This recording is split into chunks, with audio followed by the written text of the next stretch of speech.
7 years of struggles and 9 months of waiting. Finally నా baby వచ్చే moments అయితే చాలా దగ్గరలో ఉన్నాయి. So much excited.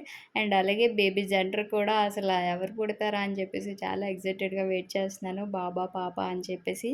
ఎవరు పుట్టినా ఓకే. నాకైతే పాప అనేది కొంచెం ఎక్కువ ఇష్టం. కానీ ఎవరు పుట్టినా ఓకే. చూద్దాం ఎవరు పుడతారని చెప్పేసి. అది కూడా అప్‌కమింగ్ వ్లాగ్స్‌లో అయితే అప్‌లోడ్ చేస్తాను. హాయ్ హలో నేను మీ Siri welcome back to my channel it's మీ పల్లెటూరి పిల్ల. ఇదొచ్చేసి నా 9th మంత్ రొటీన్. మార్నింగ్ అయితే వాకింగ్ స్టార్ట్ చేశాను. ఆల్మోస్ట్ నా 36th వీక్ నుంచి అయితే స్టార్ట్ చేశాను వాకింగ్ అండ్ ఎక్సర్సైజ్.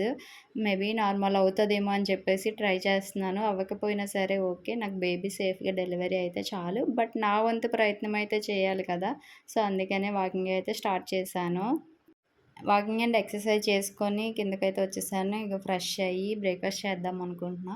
ఇప్పుడు నాకు బ్రేక్‌ఫాస్ట్ చేయాలంటే కంపల్సరీ టాబ్లెట్ ఉండాలి. ఇది వామిటింగ్స్ టాబ్లెట్ నాకు డాక్టర్ అయితే ఇచ్చారు. నా 9 మంత్స్ జర్నీలో ఇది కంపల్సరీ ఉంది. అన్ని డేస్ 1 డే కూడా మిస్ అవ్వకుండా ఉన్నది ఏదైనా ఉందంటే అది ఒక్క టాబ్లెటే.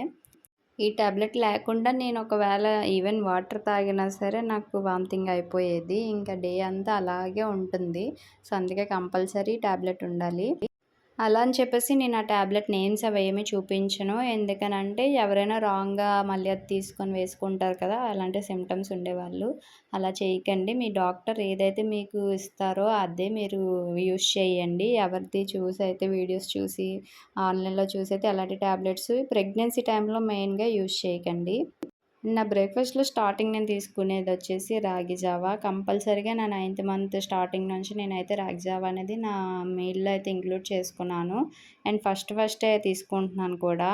ఇంకా రాగి జావలో కొంచెం బెల్లం అయితే యాడ్ చేసుకుంటున్నాను. చిన్న టేస్ట్ కోసమే. ఎక్కువ బెల్లం కూడా తీసుకోవట్లేదు. షుగర్‌కి, బెల్లంకి పెద్ద తేడా ఏమి ఉండదు. ఓవర్‌గా అయితే తీసుకోకండి. అంత ఐరన్ లెవెల్స్ అయితే బెల్లంలో ఏమీ ఉండవు. మీకు వీలైతే ప్లెయిన్ రాగి జావా తీసుకున్నా సరే చాలా మంచిది. ఇంక రాగి జావ తీసుకున్న తర్వాత కొంచెం గ్యాప్ ఇచ్చి ఈ డ్రై ఫ్రూట్స్ అయితే తీసుకుంటున్నాను. డ్రై ఫ్రూట్స్ క్వాంటిటీ అయితే కొంచెం ఎక్కువే తీసుకుంటున్నాను. ఎందుకంటే ముందంతా నాకు డ్రై ఫ్రూట్స్, రాగి జావ ఇవేమి తినడానికి బాడీ సహకరించలేదు అసలు ఫుడ్ తీసుకోవడానికి. సో, ఇప్పుడు కొంచెం బాడీ సహకరిస్తుంది. నా హెల్త్ బావుంది కాబట్టి నేను తీసుకోగలుగుతున్నాను కాబట్టి కొంచెం క్వాంటిటీ ఇంక్రీజ్ చేసి తీసుకుంటున్నాననమాట. 9 మంత్స్ ఎలాగో తీసుకోలేదు కాబట్టి. అండ్ పీనట్స్, బాదము బేబీ బోన్ డెవలప్‌మెంట్‌కి మంచిగా యూజ్ అవుతుంది. అందుకే అవి కొంచెం ఎక్కువ క్వాంటిటీలో తీసుకుంటున్నాను. నైట్ నానబెట్టేసి మార్నింగే తీసుకుంటాను. ఇక్కడ ఇంకా ఇవి ఉన్నాయి కదా! మనకి డేట్స్ అయితే నార్మల్ డెలివరీకి మంచిగా యూజ్ అవుతాయంట. ప్రతి డాక్టర్ చెప్తారు కదా! 6-7 అలా తీసుకోండి పర్ డేకి అని చెప్పి. కానీ నేనైతే అన్ని డేట్స్ అయితే తినలేను. ఒక 2, 3 అయితే తినేదాన్ని. ఇంకా బ్రేక్‌ఫాస్ట్‌లో లాస్ట్ వచ్చేసి దోస. దోస అంటే పెసరట్టు మంచి ప్రోటీన్ ఫుడ్ కదా!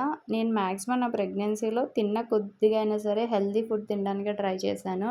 అసల జంక్, ఔట్ సైడ్ ఫుడ్ అయితే కంప్లీట్‌గా అవాయిడ్ చేసేసాను. ఇవాళ నాకు డాక్టర్ చెకప్ అయితే ఉంది. సో, రెడీ అవుతున్నాను.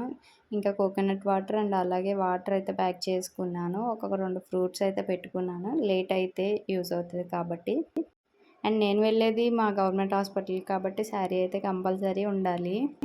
ఇంకా మన ఛానల్‌లో PCOD and pregnancy related videos అయితే చాలా రాబోతున్నాయి. ఎవరికైనా యూజ్ అవుతుందంటే మన ఛానల్ సబ్స్క్రైబ్ చేసుకోండి. లాట్ ఆఫ్ ఇన్ఫర్మేషన్ అయితే ఇవ్వబోతున్నాను. Please like, share and subscribe to my channel. Thank you for watching.